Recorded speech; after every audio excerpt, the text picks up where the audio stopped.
Okay, we've taken 10 minutes out from fishing just to basically go through and run through the rods and the gear that we've been using to try and keep on top of these big powerful fish in the Italian mighty River Po.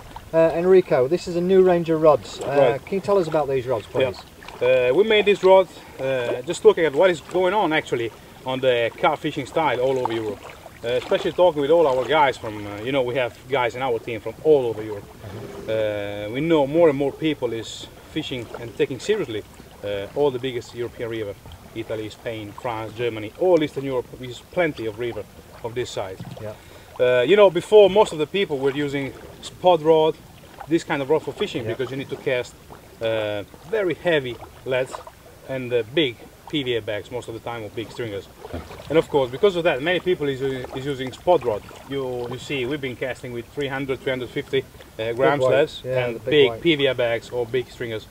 So a spot rod can easily manage to cast it, but then when you fight the fish, you know, the spot rod will kill a bit the fight. Right, yeah. And also, the spot rod is not really recommended, because most of the time you fight quite short distance with really powerful fish. Yeah. So you need a rod that help you during the fight. Yeah, forgiving, very forgiving in the middle tip section, but it's got it down in the bottom end of the section where it's been reinforced, hasn't it? Exactly. Actually, the old blank of this tree model is only 40-ton carbon, and then we have a very long section of 3K woven carbon here in the bottom. So to stiffen it up a bit more. Yeah, yeah. And another key point, I think, of this rod, you've been testing it for a week almost now. Yeah.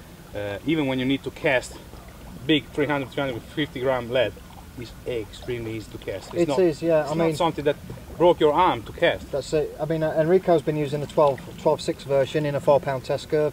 I've been using the 12-foot version in 3.5-pound test curve. Now, Enrico, what's this geared up with? Obviously, you've got a big pit reel on there. Right.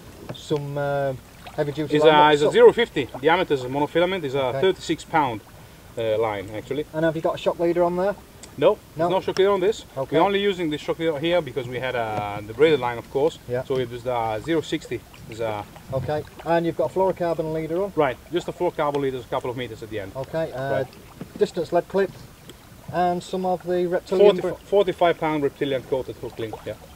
Which goes down to a size? Size 1 XC2 hooks. Okay. Yeah. I've been using the 12-foot version. On this one I've been using the 45-pound braid. That's teamed up with 60-pound bulldozer shock leader, which then comes down to a lead core leader about 3 foot long, again with a distance clip. I've been playing around with the new Gladio braided hook link, keeping the plastic coat on because it's really soft and supple, this stuff. And I'm using that in about 30-pound breaking strain. And then we come on to the boat rods. Yeah, this is my very favorite one. Yeah, they are good, aren't they? Yeah. As you see, also the length of the handle is different in all 3 rods. This is just to keep the test curve and also the action as best as possible. What is really important to mention on the 9'6", 3.5-pound version, you see the handle is extremely short. Yes. This is just because this rod is made to fish from the boat or in very tight swim. So normally you don't need to have a long handle to cast. These rods just need to be easy to handle. Yeah. Because if you fish from the boat, you don't want that sticking behind you in the way, do you? Catching behind you on the boat. The normal handle is 15 centimeters longer than this. So can you imagine fishing from the boat or in a very tight swim and having such a long handle? It would be a nightmare. Now, it has been, it's all new to me, this boat fishing, but I've thoroughly enjoyed it. It has been really exciting.